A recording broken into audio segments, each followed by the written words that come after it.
So guys, I have the pleasure today of introducing you to one of my past mentors and coaches, Victoria Gibson, who greatly not only has helped me, but it's helped hundreds, probably thousands of people now, because she's been online since before being online was cool. Back in the day when Facebook ads used to work really easily. They're still working easily. They're still working easily. They're great. They're still working easily. This week especially, fantastic. We love it when they actually are working well. But yeah. I don't know how I found Victoria Gibson, and it turns out that she lived in Melbourne, and this was about 5 years ago. I asked Victoria, we'll just do the intro again. I asked Victoria to make a video for my coaches that I coached, because I knew nothing about Facebook ads, etc. Just knew that it would be helpful to tell people online that this is what I did. Anyway, it turns out she made the video for me. I couldn't thank her enough, and I was health coaching at the time, so she let me thank her with a session or two like that. And then I got to spend some time and conversations with her around how I could develop this next level of my own business model of helping coaches. And having been a personal trainer for 22 years and having, multiple versions of different things, that was the thing that I wanted to put some time and love and energy into. And it was one of the things that she said, and she actually helped me with business names, etc. But I went from one-on-one appointments to one-to-many. And it made the world of difference from a time perspective. And just being around somebody that's helped thousands of other business owners go from, multiple six figures even to multiple seven is an absolute pleasure to have her here with us today. It's just paused again over on, can you see that? On Instagram. Instagram's fine. It's actually Zoom. I can't hear it all. No. You've got no sound at all. Don't know if you can hear me. Bless the technology.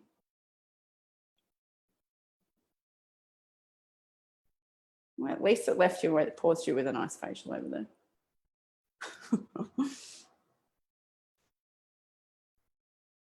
Guys, if you're on Instagram, can you hear me?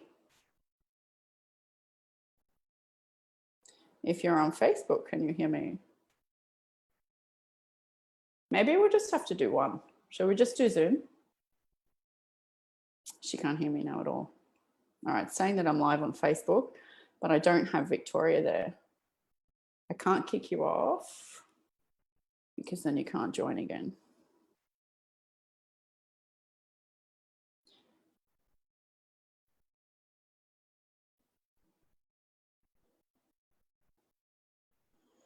Saying that I'm live on Facebook. There you are. There you are. You're back. Let's hang up Instagram. Let's cut Instagram. Can't hear anything now. I'm going to hang up Instagram. Guys, come and join us live over on my Facebook business page, Kate Martin Mentor.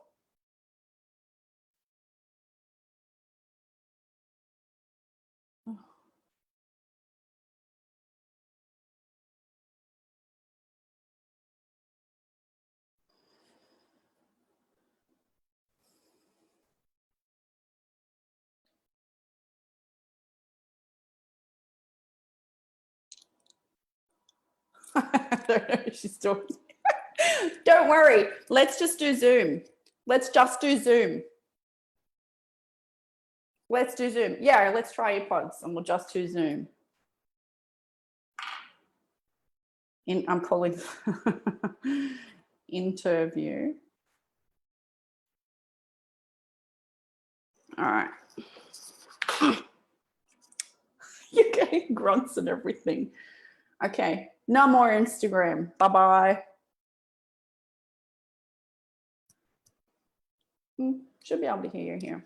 Definitely cannot.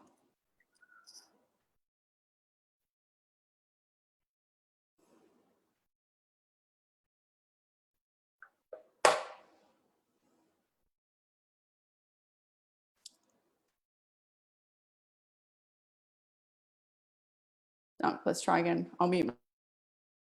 I'll unmute myself. There we go. I'll mute you. I'll ask you to unmute because we just literally need to reset. I'll pause the recording. I'll leave it live on Facebook. No.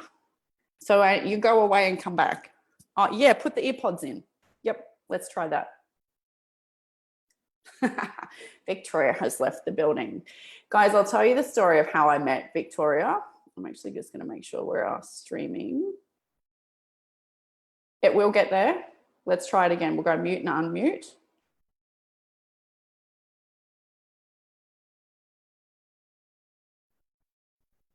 No.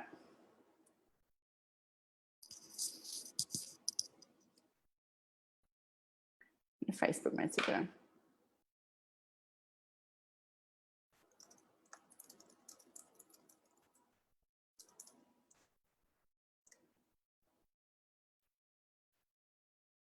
I'll leave it live streaming though.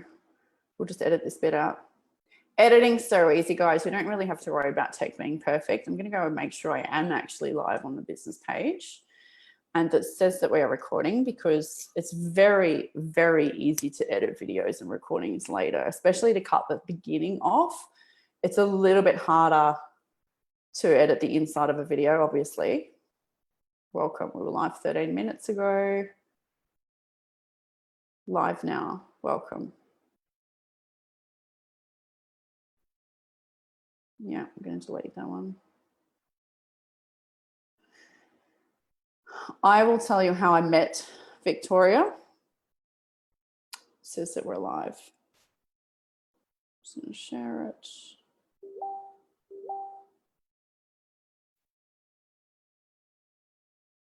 Would it be helpful if I let the person that I'm interviewing into them? Waiting for you. Ooh, we have audio. No, I can just hear myself. No, I'll try taking mine out. Now I can. Yes. Yep. No AirPods. Never. We are not using AirPods. We're not doing Instagram Live. Let's just stick with this. Are you recording too? I am recording. I'm not going to not press that button, because sometimes, you know, when you actually don't press the record button, or you turn it off because the other person is not there and you forget to put it back on. Definitely a thing. So, and I just double checked. We are actually live on Facebook, which is fabulous. Guys, I'll start the intro again. 5 years ago, I reached out to Victoria because I knew nothing about Facebook ads, and she was an expert in the field, amongst an expert in the field of many things to do with online business. I happened to be lucky. I went, oh, wow, she actually lives in Melbourne. This is a little freaky. Anyway, I asked her if she could make a video or do an interview for some of the trainers that I coach to do with Facebook ads. She did it very obligingly and lovingly. And I said, look, I can't thank you enough. I felt like, oh my God, I have run into this superstar. That's fantastic that she was so generous to help me with her time and help my crowd. Now, she happened to live one suburb away from me as well. So what ensued after that is I got to spend some time with her, thanking her with some health coaching, and the genius of webinars, masterminds, VIP group coaching rubbed off. And she actually helped me launch my first 90-day mastermind VIP program, where I went from one-to-one coaching with personal trainers in their business to one-to-many. Now, I'd been doing one-to-one or one-to-small groups live workshops since 2004. So even just like pressing buttons on computers is a little bit overwhelming and hard for people in us kinesthetic coach space. And Victoria's been online and been well known, actually, speaking at conferences in the US, like to thousands of people since 2011. Yeah, 2010. Yeah, 2010 is when I started, but 2011, yeah, in earnest. Yeah, definitely. Which is a very, very long time online. In 2013 and 14, when I started in the space, I thought I was late. So really what I want to get from this interview for you guys, for my audience, is that there's nothing you're never late, but there are obviously some key principles that Victoria lives by, that she runs herself by, that she runs her business by. I also am really, really proud that obviously she's a woman, but she's a single mother as well. Yeah, fellow single mama. I'm not single. My partner hates when I say that. I'm not single. Actually, we've just moved in together. That's what this brilliant. Well, there you go. You're not a single mama anymore. Yeah. Beautiful. We love that. I just remember you 5 years ago as one as well. Yeah. So, and it had been a 10-year journey of being a single mum, actually, you know, having 5 home loans approved, being a single mum, to be honest. So yeah, fantastic. And still financially provide and everything for myself. I have trouble like receiving that. Anyway, not the point, guys. This is so exciting that you actually get to learn from somebody who's like not only just past 7 figures, but helps other people do that as well. I'm not at 7 figures. I will just say I'm not. I'm multi-6 and have been for some time, but I'm not at 7 figures. I'm not. I'm on my way. I've declared that, but no, not there yet. Just to let you know. I'll let Victoria introduce herself because she's a guru of so many things and has helped thousands of people. It's a matter of what is she actually doing now. I don't want to turn Facebook off, but I do want to. Yeah, I just checked it and get it on my page. It was all happening. I'm checking it. It's on there. It's all live. It's beeping. I'm ignoring it. Oh, what do you tell people that you actually? What do you tell people that you actually do now? I help coaches attract more clients online with a clear message and a great offer so they can earn more than they ever thought possible, particularly if they've been doing a regular job or perhaps they've been doing some one-on-one coaching, or maybe they've been at home with kids for a while and they're looking for something to reignite their purpose. So yeah, that's pretty much what I do. I have been online. I jumped out of corporate back in 2010. So I used to manage a shopping center, shopping mall kind of thing. So I had a background in property marketing and management and for a big Australian company. And I kind of got a bit sick of that. So I was maybe about 3 years out of my divorce, had 2 small kids and was just feeling a bit like, as we all do, looking, or well, not all of us, but in this instance, it was me, looking to get identity through career and motherhood and all of those things. But I still felt like motherhood ignited the reason why I was here, but it still didn't feel like that was going to be my purpose.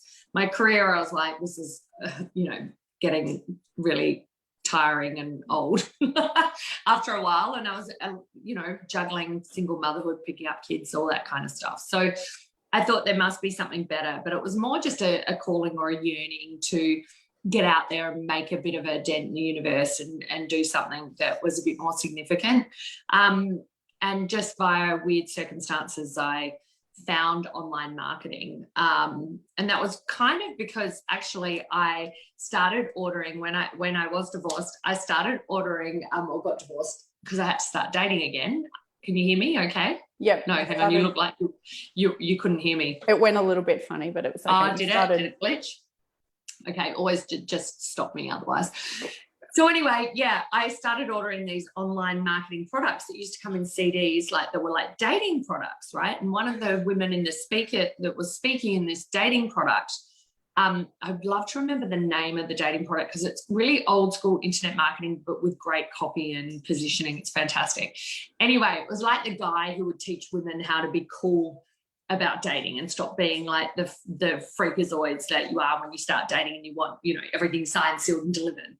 And that just goes against everything that a man wants to do. So anyway, there was a woman who was speaking on one of these CDs and I remember specifically listening to it. And I was on a train. I was going on a train somewhere and I listened. I was like, I will never forget just listening to her going, oh my God, oh, she's amazing. This is fantastic. Yeah, this is what I need. And I went, I wonder who this woman is. And I looked her name up online, and this is in 2010, maybe 2009. It might have been 2009. Anyway, it was Marie Forleo, and she had a book called Make Every Man Want You. So she was talking about dating and being confident in dating and all that kind of stuff. And so I just signed up on her email list while I was working in corporate. I used to get these emails and I used to think, what the hell are they talking about? Like there was all this like virtual mastery and come and join my virtual group. And I was like, I don't quite know what they're doing, but she seems cool and I really like it. Then, fast forward a year later when I was like, I want to get out of corporate. I want to start my own business. I was thinking of opening a shop. I didn't know what I was going to do. I just wanted to do something completely different. And then she launched B School that year in 2010 and said, hey, come join me. I'll show you how to do a business online. So I was like, okay, cool. I'm going to learn. I don't know what I'm going to do, but I went on a trip to the Greek islands and left my job and I just started on a wing and a prayer. I really didn't plan very well at all, but I knew it was just going to happen. and then joined her mastermind the next year, and the rest is kind of history, where I was just introduced to the online marketing world and have been learning ever since, and got it right sometimes, got it wrong other times, but consistently over that decade, on average, when I've added it up, I've been able to, on average, get about $26,200 each and every month over that entire time without launching, when you sort of account for ups and downs. But being able to at least average consistent income when there's not many corporate jobs, even when you're pretty qualified and been working for a long time, that you can get that sort of income. So to me, my purpose is igniting the possibility in other women, being that, I think a kinesiologist called me a lightning rod for other women's possibility and seeing that and their potential. And I really love to own that as well. So that's what drives me. And yeah, so that's what I do and what I have been doing for a decade.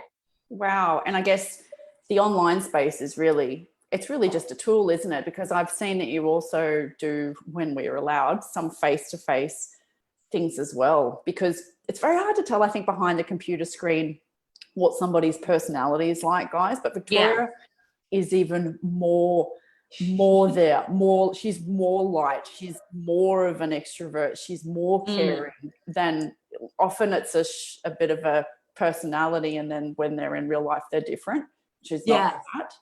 I'm actually way better in real life, and people say to me all the time, than what I look like online. People see me online and go, oh, she don't look very friendly, oh, I'm not sure about her, and they say to me all the time, wow, you look really nice. I'm like, yeah, I don't quite know why there is that disconnect. And I've got lots of friends online who everyone's like, oh my God, I love them, and then they meet them and they're kind of like, oh, they're not, I thought they would be more extroverted. I think introverts, their extroversion comes out online, and extroverts, we just seem really two-dimensional and boring, maybe. I don't know what it is, but it's kind of weird.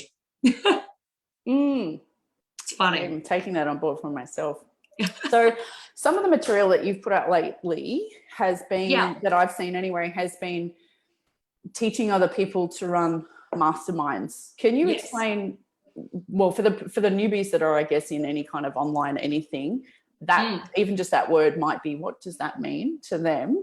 Yeah. So what does that mean? And then what is a little bit about that, how you do that? Yeah. So look, I think that I have, you subscribe to what people are teaching online. And when I started to learn, it was like, right, you create an online course.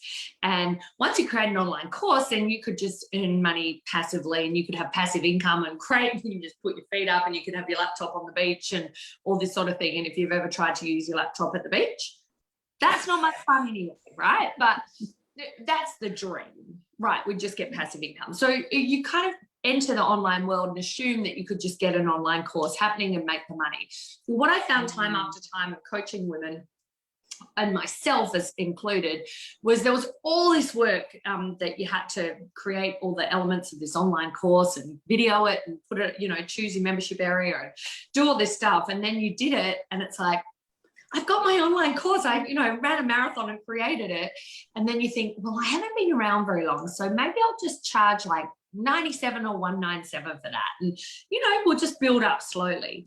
But when you don't have an audience and you charge really low prices, basically that equals no money. And so what I find is a lot of women were getting very discouraged by this online dream that wasn't coming to fruition. And it was basically just a math problem. It wasn't that the women didn't have expertise to share. It wasn't that they hadn't created a great course and weren't going to be able to help people. It was just a math problem, i.e. they didn't have an audience. They didn't have a repeatable system of lead generation. They didn't have a way to make consistent offers and get people to pay the money or buy the course. And even if they did, they would need to sell a ridiculous amount of them to reach their $10,000 a month goal. So I sort of found there was a bit of a flaw. One side was there was a flaw with that thinking, and I wanted to show them an easier way that could still give them the scale and leverage of an online course and a lot of that flexibility and freedom, but without compromising their clients' results. Because also with online courses, a lot of people just buy them, they're cheap, they collect them, and then they move on to the next thing. So we sort of had this dual problem of online courses don't make coaches a lot of money and don't get the clients great results. So I was kind of trying to think, what is the key part of what I can do online and what I can share that overcomes those problems? And really that was about a mastermind, a group program that brings everyone together, like-minded people together. They don't all have to be at the same level, and they don't all have to even start at the same time. It's just about the destination needs to be common, which in my instance, in the mastermind that I have run since 2013, is that they want to have a coaching business where they know how to get clients, they're clear in their message, they have offers that help them reach their income targets. So I just set about teaching people that it's actually a really quick way to get started, whether you've got a lot of experience or not. And it's a better alternative than going straight into creating an online course. Yes, I'm often using the analogy of, if you're an expert, like many people in the fitness space are like us, why wouldn't they start with a higher end instead of a lower end, especially because tech's rather overwhelming to begin with, isn't it? But it's full on. I mean, I remember just thinking, how on earth do you pull all these things together? It's much easier now because there's so many all-in-one solutions. But back then, like 10 years ago, it was just a complete nightmare even to work out where are you going to put the code for the PayPal button and how do people actually pay for this? And it's all so confusing. So I found that so much effort went into my Facebook ads course at the time that I sold for $97. And I mean, I did sell quite a few of them and made about $3,000, which was great. But then when I offered my mastermind, I had like 10 women pay me $9,000 for a 6-month program. So like 3,000 versus, I think it worked out, it was by the time it worked out, it was 81,000 or something like that. But like 3,000 versus 80,000, like, with way less effort. I didn't even have to have an online course for that, right? Like it was a matter of going, okay, great, we're going to have a weekly live call, we're going to have a Facebook group, and I'm going to give you some one-on-one as well. So I didn't even have an online course to offer that, but women were happy to put their hand up and say, yeah, great, I'll come and pay you $9,000 for that experience. And can you talk a little bit about the difference that you've noticed in results? Because I totally believe the same thing, purely because I mean, you know what I'm like when I get homework. You used to come back to a conversation. You're very diligent. What do you mean you've done it?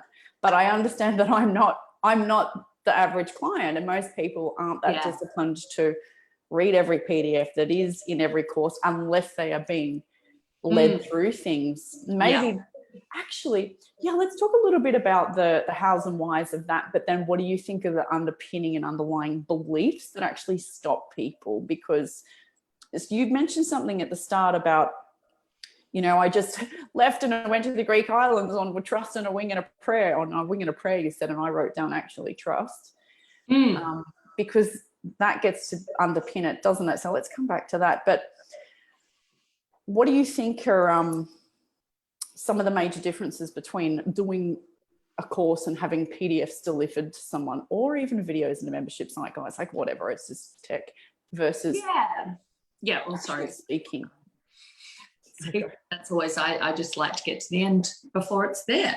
And look, I love PDFs and I love templates and checklists, and even though I'm not very system oriented and structured, I think there are definitely also, you'll find your clients who like that, and there are other clients who are happy to just have contact. One of the things I love about masterminding is that you have the connection, right? Like you can I can troubleshoot my clients because they can ask me something directly and I can say, hey, you know, just move this here, tweak that there. And that helps ensure that they're engaged and they're going to keep moving, as well as having the collective of the group, the other clients that are in there helping, you know, give feedback, advice. They can see other people like them succeeding or having a challenge that brings up maybe something for them. So I think having that modeling makes a really, really big difference. And I guess the big objection that comes up for people is, but what about if I start and there's only one person? Well, you just love on that person until more people come. That's fine.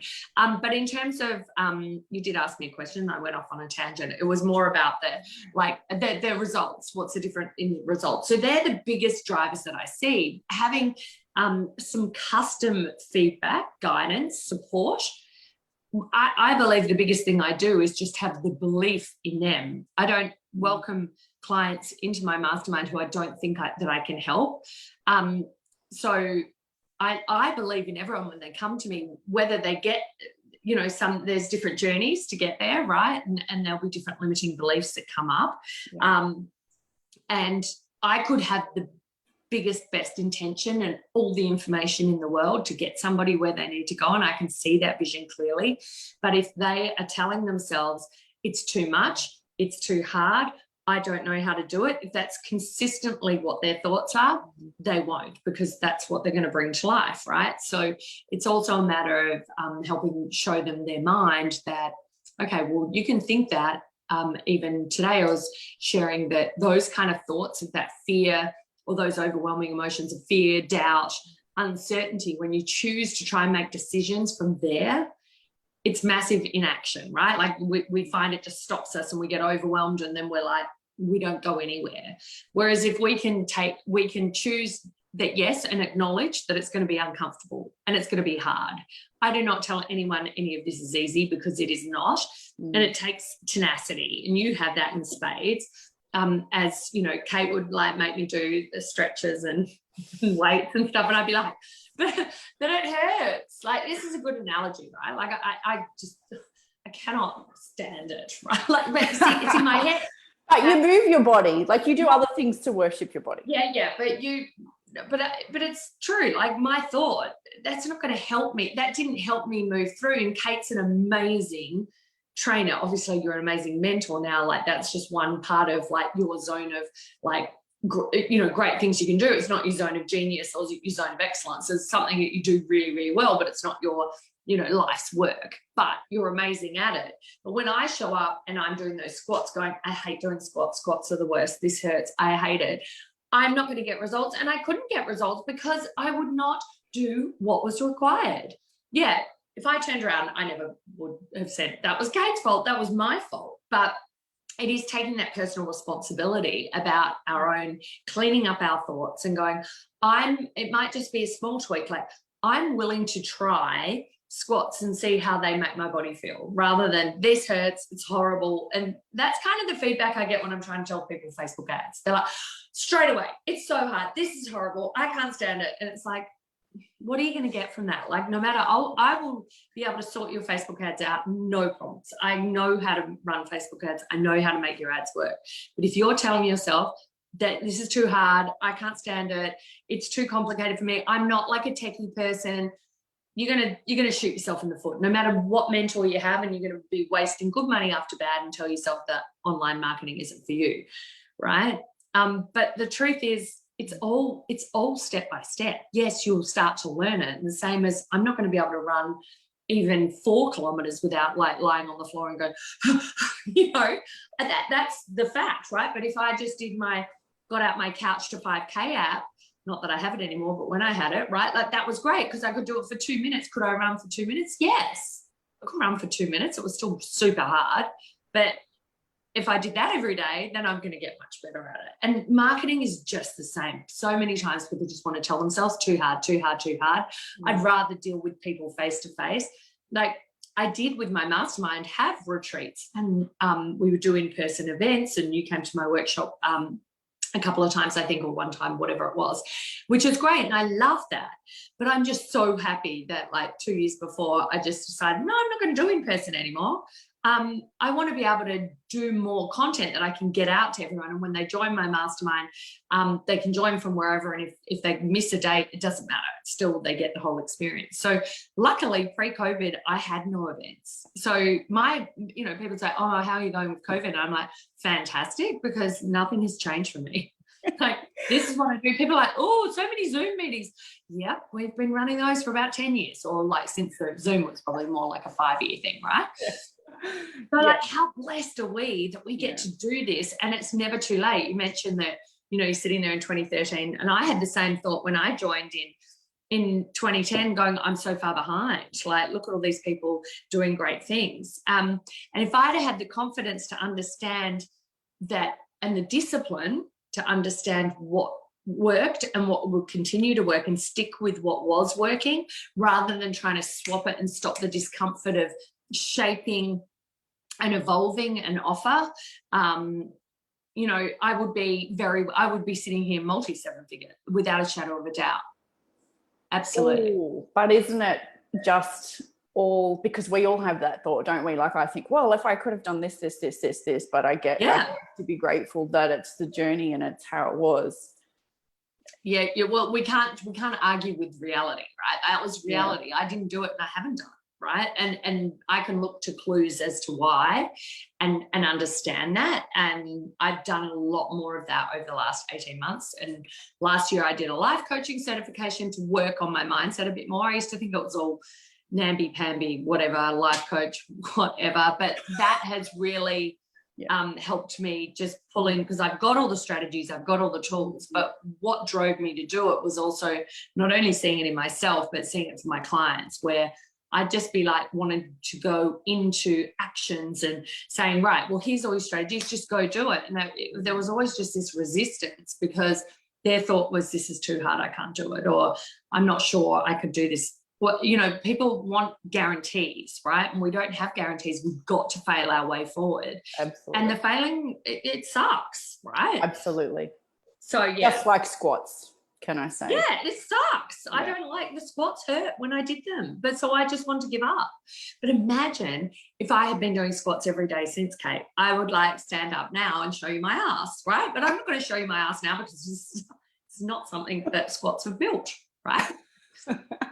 And so it is taking that personal responsibility. But a girlfriend of mine is a multi-7-figure business. And at one retreat, they were looking at these archetypes of women, like all the goddess sort of things, like I'm kind of into the woo, but I'm not as good at knowing all this stuff. But one was, there's the crone and there's the something else, all those things. Yeah. Yes. And I was like the seductress, whatever it was, like the sexy woman. I can't remember what archetype that is. And I was like, oh, yes. But that does feel very much part of who I am. But she was the nun. And she didn't go, oh, my God, the nun, like that's the worst. She was like, oh, no, that makes sense, because she was devotional to her business. So I felt like, she didn't work that hard. Why is she getting all that success when I was sort of, I was I replaced my corporate salary in the first year of doing this business and got to 6 figures very quickly. And I used to earn more than her as well. But so I'd be sitting there going, but hang on, this doesn't make sense. This isn't fair. It must be because people don't like me. It wasn't that. It was just, she was devotional, consistent. She did not change strategy. She had one offer that she still has now, that's her multi-million-dollar offer that she started with 10 years ago, right? So devotion to your business. Another thing is people not loving their business like they should, right? Even when it's not working, you have to love it. You have to be, you wouldn't say to your child when they're having a bad day, well, I'm not going to look after you anymore. Would you? Oh, I hate my kids. Well, I've said that before sometimes, not to them, but you know what I mean. Like sometimes you're resentful, right? And what does that do for your relationship with your kids? Like your kids can drive you nuts. Small kids are frustrating. It's all hell. And particularly when you want to dream up your business, you want to spend time on your business, they get in the way. And it's irritating because you can't go as fast as you want. But I would say, what's the hurry? And can you just be consistent and devotional to your business and love it up? It will give you the rewards that you need. Wow. It's a big mindset shift, isn't it? Do you find from people? And that's another thing that you could admire about yourself, to go from somebody that's in corporate. I've worked in corporate for 6 months. I did information technology, like really deep. Yeah. Wow, sounds fun. I'm still friends with my boss, actually, from way back then. Yeah, he's a lovely guy. Yeah. Very interesting company. Anyway, you went from someone that didn't work for themselves to all of a sudden replacing your corporate income. I just find the mindset of being able to handle the tough times and loving it like it's a child. Yeah, I actually refer to business like that as well. It's only one part of your life, but it's a massive organism. What do you think, looking back now, because we can only ever look back at our success and go, well, that's what got me to what Yeah. Looking back at the last decade, what do you think are some of the core principles, like whether it be woo or whether it be, I had to learn these lessons? What are some of those things that you try to pass on, I guess, or that you would like to be able to pass on and insert into people's heads that are just beginning, even though it's very hard, they have to be so receptive. What are those things? What are the core principles? I really want people to get that. Yeah, well, I think now, yes, we can look at what's happened and understand more about ourselves in business. And I've obviously learned a lot investing with mentors, and some of those investments have been amazing, some have been less so, but they're all my journey and my accountability. I definitely look to that at making the right decision and doing your due diligence on people to shepherd you through the process. I do firmly believe you can't do it alone. You can't just jump into this industry and Google stuff and follow people on Facebook and be in a free group and get to 7 figures. I firmly believe that, because there's so many hurdles to get through and so many failures to move through that you've got to keep yourself on track. And I think a mentor is paramount to that. The other thing I do believe, consistency, like I said before, is so huge. People are like toddlers. They need a lot, like in terms of potential client in your market, people need a lot of reinforcement and awareness and repetition about what you do to understand it and then want to be inspired to take action. Just because you did a couple of Facebook Lives or you did a 6-week launch and no one bought, and then you want to give up and try something else because you think that doesn't work, that is one of the biggest recipes for disaster that I see happen time and time again. I've done it myself too, so don't worry. I'm not judging here. It's just that fear of failure. For me, though, I think there was also a lot of wanting to fail in advance and then use that as an excuse as to why I couldn't have something, right? Because it was a bit too scary to put myself out there even more. And then what if I really tried and it didn't work? Right? I see that with a lot of overachievers, or particularly people who have had success in corporate. It's actually relatively easy to be successful in corporate because you just stay in your lane. You've got one job to do and there's people around, there's structures, there's systems. It's actually super, super easy to get ahead in corporate. I'm so not built for that because I just can't. I must just not be able to handle other people unless I'm the boss. Well, there is like the thought of having to go and listen to other people, and that was why I kind of jumped out of corporate. Like, it was very difficult to me when I would see something and think, no, but this is the way. Or like whenever the CEO would come, I just want to have a chat to the CEO, like, what about this, what about that, like ideas, and I'm glad that I have that experience, and I'm glad that I'm still, like, in many ways a newbie when it comes to being the CEO of my own business, because I would just think, oh, it's too hard, I won't do it. The systems and the structure, if you start as you mean to go on, I think that would be way easier. I'm still trying to, rip apart the right structure and org charts and SOPs. And, I've been working on those for 10 years because I get into it and go too hard and then, so that is also something that is required to be mature and stop running away from some of the structures that you need. We can be nimble, and online business to just get up and running and get money coming in is great. But where you can start as you mean to go on, it will save you a lot of, disruption later. So once you start, like we talked about, start with a higher level offer when you don't have a big audience. That will be the way that you're going to get money in quicker, and you're going to get better results because you can customize things for your clients. And then get an assistant or work out those tasks that you do not want to do or that slow you down, that are not your genius, that you can start hiring out. But don't go crazy on that. Make considered financial decisions about those investments and the return on investments, and making sure that you're really, really diligent on that as well, so that your costs don't blow out. It's very easy to just go, once things start going like this, you hire and then you haven't got time to train them and you haven't got time to get policies, procedures, SOPs, and then you pay, all this money's going out. One point in time, I think I was paying $3,000 a month on software. Like that. It's just crazy. Monthly recurring software, $3,000 a month. This is so stupid. I didn't have time to stop them. How are we using that system? Do I need it? Those kind of checks and balances. But I think lean business models, minimum viable product, you have to let go of perfection. You need consistency, and you need to accept that you're going to mess stuff up, but it doesn't mean you have to drop it and walk away. I think they're probably the main things. I think I don't think people are scared of dropping it and walking it away. I think mostly, do you think we're scared of just what other people will think? And I think it's maybe especially coming from corporate, where you might work for a Porsche, thinking of somebody I know, actually, might work for something to do with branding and marketing for that. But then you go to a one-man show if you decide to do your own thing yourself, and it's incredibly uncomfortable. What are some of the mindset hacks that you help people? Honestly, I think that's the hardest niche that you're in. I don't want to bless you with that. Sorry. It's a super easy niche that you're in. Sorry. The what is? Which with one? Helping people get to their first 100K when they've just started. Yeah. It's hard. A tricky one.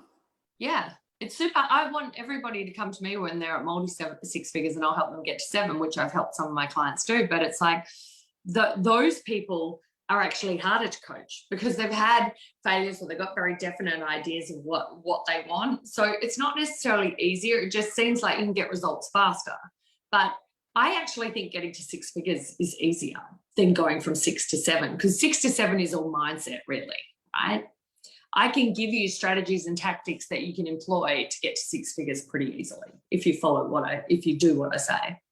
What would some of those core strategies be? Let's pretend somebody's already successful in whatever niche. I'm thinking like my own, like fitness niche. And then because when we start again, and we're starting again, we feel like we're starting again online, even though we're not technically starting again in terms of receiving money, but we feel like we're starting again. And I just noticed this with my clients going online, they feel like, oh, but I don't know anything. Yeah, you've been coaching people for a decade on how to move forward. You can get results. They actually know a lot.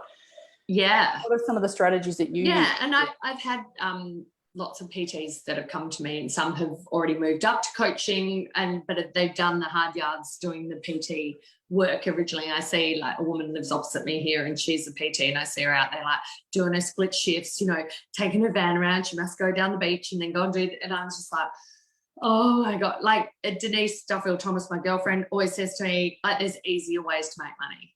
And that's why you can attract so many clients, because being a PT is just a bitch of a job. I'm sorry. I just think it's so hard. It's beautiful to see the results, but I just think, oh my God, it's just so hard, because you've got to motivate people who largely are unmotivated. You've got to work really early in the morning and then later at night.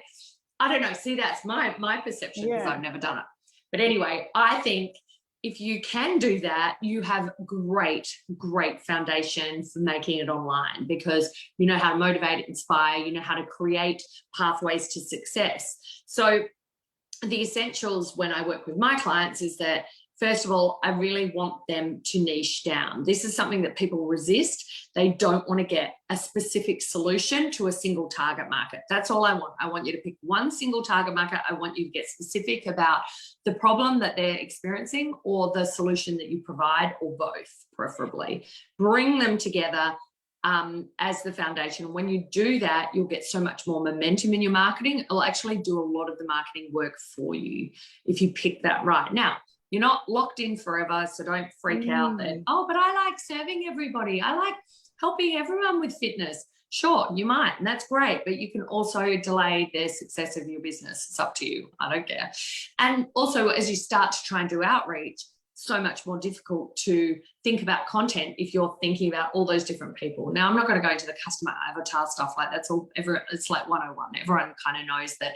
Yes, keep one person in mind and a single kind of client. Think about all that stuff. It's important. I don't think they do, but can I interrupt you just because one of the gold pieces of information that you gave me was when you were speaking online or writing a post to one person. I've actually, out of the tens of thousands of dollars that I've paid people to learn, never heard that quite put so it's the Australian way, so simply, and it's gold. Yeah, absolutely. Be speaking to that one person. If it's a client that you've had before that you've got great results, or just a fictional kind of made up person, speaking to someone like they're your friend, or you want them to be, makes a big difference in your posting, in your emails particularly.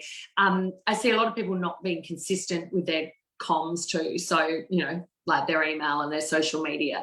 And the reason why is because they're not very clear on what they want to say, even if then, and obviously you're not just posting to sell stuff, right? Like you've got to post and start having a bit of a dialogue. So finding that niche is super important, and then moving to what's your unique take on the problem, or that fresh kind of perspective on the problem that they're experiencing, whether it be in your clients look at health and fitness, right?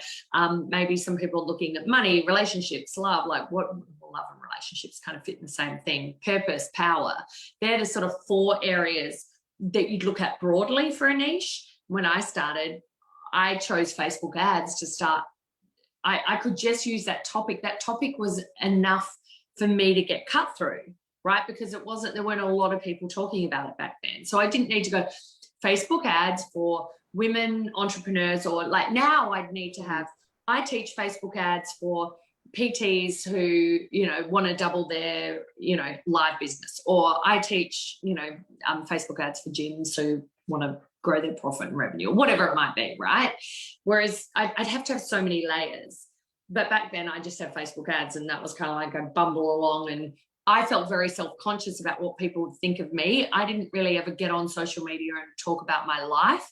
I just talked about all things Facebook ads, and I found that was a way to sort of get around the self-consciousness of showing up and being visible.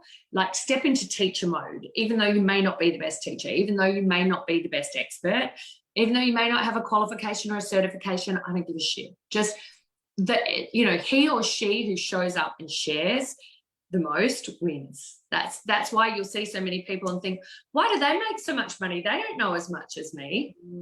But they'd be showing up and simplifying what they share. And that's what connection is, what gets results. And that's also why I love a mastermind as an offer, because it's all about connection. And as humans, that's what we want. And that's always going to trump anything else out there. So yeah, that's kind of, hopefully that answers your question. And that, and so much more. It does. Everything's relationships, isn't it? I'm always trying to tell my guys that they're kings and queens of relationships already. And the online people in the online space are just like hoping that one day they'd be able to do that. And they've actually already got that genius. It's just translating one to the other. Yeah.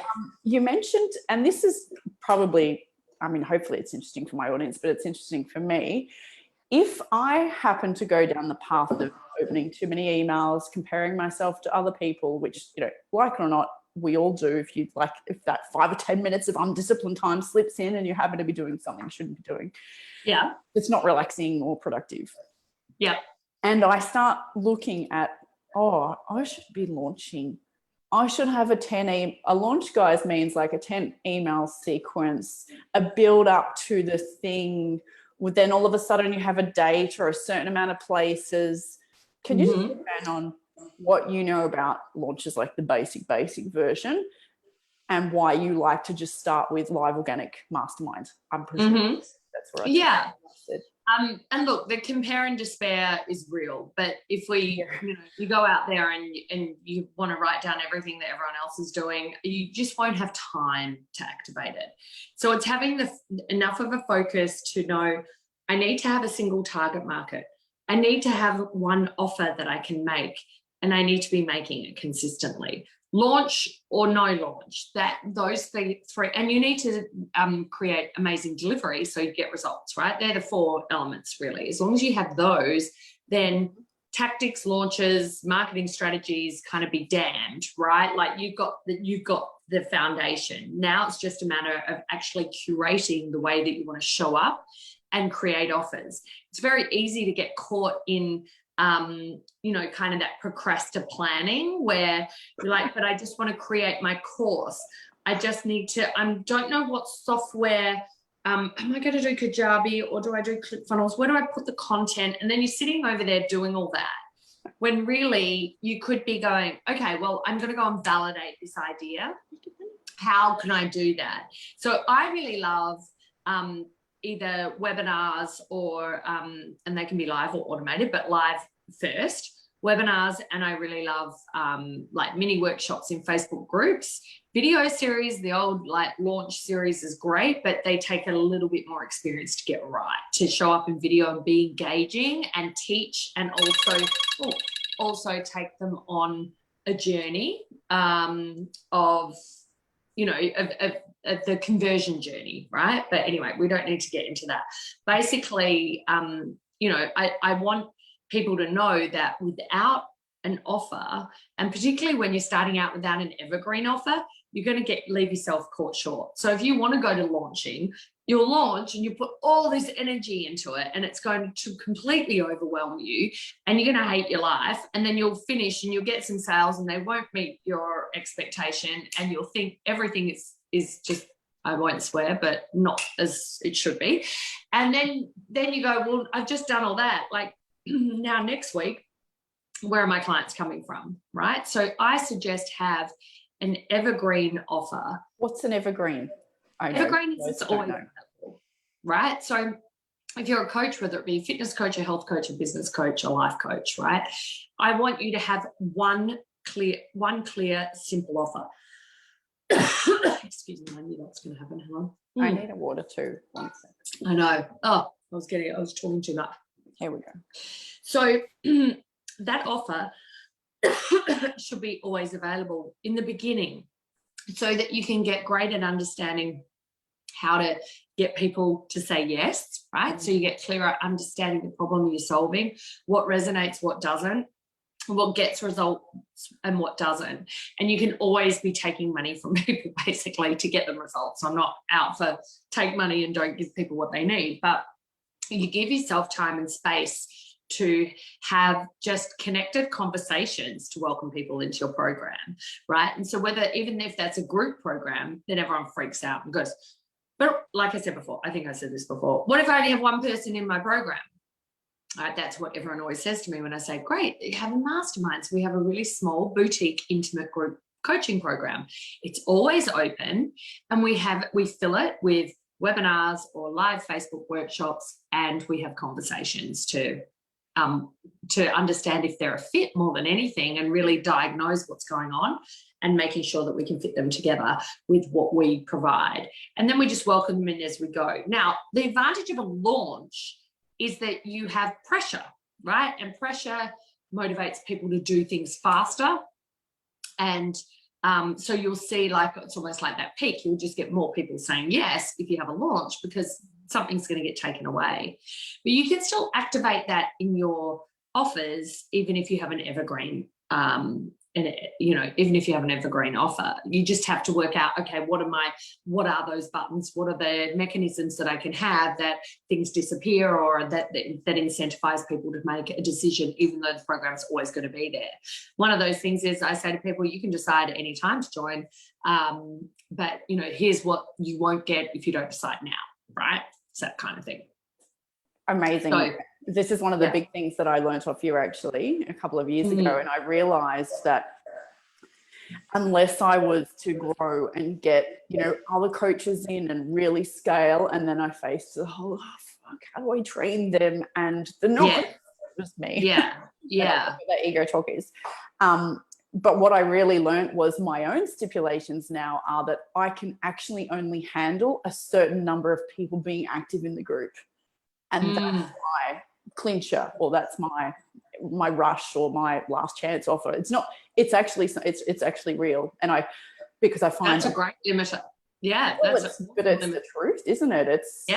There has to be a limit until there isn't a limit. Until you can replicate yourself in some. I mean, I'm in a mastermind that has, like, I don't know, maybe 60 people in it or something. And I was in another mastermind that had 60 people. And I can't say that, well, one pretty much just kept the one person in it. And I was like, how the hell is he doing that? And the other one has a lot of coaches, but it's still not, I still don't love it. I love being able to be across where everyone is and help them get where they need to go. And I think the better way to do that is then increase your price if you need to be, extracting more value out of your mastermind than adding more people. People can be great. If you've got the right kind of structures, adding more people can be great, because, it brings more expertise and you get more of that third mind. A mastermind really just refers to that collective mind that happens when you get a group of people wanting to head towards the same goal, right? So there are advantages to having more people in. You have to curate those people very, very carefully as well, so that things don't get running away. Do you mean other coaches or other participants? Sorry. I'm just saying there's a general sort of mastermind that happens with more people that get in a group, and that people help each other out while they're participants, right? So it's not structured as such, but that does like that. So there are advantages to adding more people in, because there's more sort of shared experiences and collective kind of strategies, ideas, collaboration that can happen from that community. So it can be good, but you need to have your processes worked out so that you're not burning out with more people coming in. Actually, well, that's interesting. When you talk about delivering stuff, it's important, isn't it? And that's something that obviously being coached fast forwards like a gazillion years. Love that word.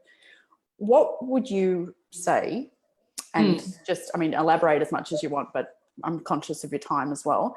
I do have minutes, but that's all right. It's okay. I've got 10 minutes to my next call. That's awesome. Right. What would be the things that people really should look for? Ask questions about when they are hiring an online coach? And I understand they might want to do different things. Is there a basic set of rules, or does it really depend on their goals and their business? I mean, when I worked in corporate and in property, one of the things that companies or property companies do, or anyone who's going to buy a property or a company at all, is they do a thing called due diligence. And this is something that goes missing in a lot of people making big investments online. Expectations aren't aligned. And you get a lot of disenchanted people with coaches, programs. I didn't like it. I didn't think it was good. I paid that money. So many times people think investing will get them the outcome, right? But it's selection, investment, and consistency, showing up, doing the work, and collaborating to get that result that is going to do the work. And sometimes when things get hard, people want to kind of like other people to do it for them, right? So it's being very clear about your expectation, doing your due diligence. What results have they got? Have they got results for people in your specific circumstance, right? So the other thing to be aware of is, of course, in a lot of these higher end coaching programs where you might have to jump on a call, if they have a team of people taking those calls, they're highly trained to take the conversation in a certain direction that is out of your control. So I suggest making sure that if you're not feeling comfortable on that call, or you come to the call with specific questions that you need answered before you make a decision, and make sure at the end you go, right, what about this? Have you coached someone in my specific situation? Tell me about that. What kind of results do you expect to achieve? Now, when people ask me that, I go, it's kind of how long is a piece of string, right? Like I can see generally you should be able to get to $5,000 a month in the first 3 months if you're starting from scratch, right? Like if I can see that they've got expertise and skills and we can get that moving, they've got the right mindset. Then I say, then we might go to 10,000 in 6 months. And then, by the end of the 12 months or like whatever, then we'd be looking at, that's if they're starting from scratch, we'd be looking at 15, 20, that's fine, right?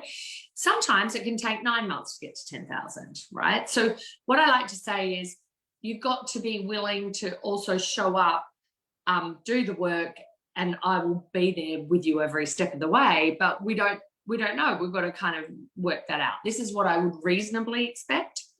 But then if you don't then want to spend more than a certain amount on Facebook ads, for example, then that might mean you can only get, like, it's a math thing. Like I said before, sometimes it's just a math problem. If your leads are costing you, if your email opt-ins are costing you $5, your calls are costing you 120, and you're converting 1 in 4, and you've got a $3,000 program, then it's just maths, right? Like we just need to go, okay, it costs us $700 per $3,000 client. How much do you want to earn? Okay, we've already validated. Let's just but if you can then say, but I don't want to spend that on Facebook ads, and you don't have a bigger audience or a partnership that you can go and ask someone to talk to their audience, it's not going to work. It doesn't matter what kind of coach I am. It's not going to work, is it? So amazing. There's like working out their approach and have they got results for other people? What vision do they have for you? Rather than them, any coach who's trying to enroll someone will always focus on the enrollee, right, and their problems, and illuminating their problems, the cost of their problem. You need to also kind of step up and go, but you know, what do you recommend? Would you normally expect? You know, don't be afraid to ask those questions. And you know, if you can speak to other people, if people ask me, well, can I speak to other people? I say, look, there's testimonials on my website. I don't expect my clients or my past clients to be my marketing team, right? I don't want them to be bothered by other people asking. So I just say, no, I can't put anyone forward because I don't ask that of my other clients, right? If you've got any questions, ask me. There's stuff on the website too, and that's fine. You know, if you're finding a lot of people are saying no or having objections, or they're very nervous about investing with you, what can you do to reverse that risk?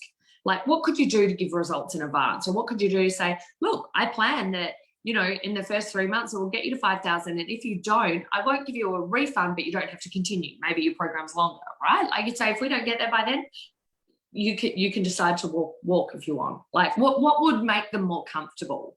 And you should be able to want to step up to that, because if you don't, then there's something not quite right in your results delivery either, right? Like you can't guarantee it. It is a collaboration. I get it. But, you know, there can be, sometimes I speak to people, I'm so certain. I know, I go to them, don't worry, you can totally have it. I say to them, you can have your money back if we don't get there, because I can see it completely. But then there's other people who are a bit uncertain. I wouldn't say they can have their money back, because I like, maybe they haven't done what I've asked them to do, and then why should I kind of carry the can for that? But I might not have to lock them in for the whole time if they're not happy. And who wants a client that isn't happy anyway? You know, like who wants someone who's going to go down that spiral and blame you for everything? You don't want that either. So not every client's always going to work out, but I feel like if we can set up for success, and you can set yourself up for success, and know that any investment that you make in a coach, especially for marketing or online marketing, is an investment in yourself. That other person is not your savior. Otherwise you set them up to fail, because nobody can save you. You have to save yourself, right? Structures and things can help you, but that's it. Yeah. My God, you just gave me goosebumps then, of like, because you referred before about how you're your own CEO. I used to refer to people and their bodies and their health as that as well. Like, you're the CEO. I don't care how many surgeons you've seen, for example, to do with needing rehab or whatever. Yes. And I love, it's so bizarre. You have such a talent and such a mix of strengths in your personality, because you can just pull out and quote all those numbers and what it costs to actually acquire a client from your Facebook ads. Yet you are an ideas person. So you go from being a crossing T's and dotting I's person to the driver of the boat with creativity. Guys, it's such a... Thank you so much for your time today, Victoria. I am going to put actually your contact details near this so that everybody please do. Just victoriagibson.com. You can just go to my website. There's contact stuff on there, or just message me on Facebook or on my page, or message me there. That's fine too. So and she's got a great group called Connect and Convert. Sorry, I think free group. Cut out a little bit then. The website is victoriagibson.com. Yeah. So go there, or search Connect and Convert on Facebook, and there's a free group, and I pop in there and do workshops and all that kind of jazz. So yeah, cool. Got so much content, guys. It's been amazing having you on. Thank you so much again. Thank you so much for your help over the years, guys. Pleasure, my love. Thank you for helping me too. I learned so much from you. Nutrition, supplements, all of that stuff was great. And I've loved seeing you. You are dedicated, and I know you're dedicated to the success of your clients too. So I'm always happy to support people who care about getting people great results, which I know you do, my love. Thank you. Together we can just change the world. Surely. Yeah, just, you know, it's not like we've got many things to do, like parents, run it right. It's changing the world one little person at a time. At a business too. Yeah, why not? Beautiful. Good to see you again, my love. Awesome. Thank you so much again for your time. I'll make sure I send you a recording, and please everybody ask us lots of questions. We'll come back and answer them if you need to. Yeah, I'd like the post so I can answer any questions on your post too. Sure. Awesome. All right. Awesome. Thanks, love. See you. You're welcome. Pop the button. Okay. Bye.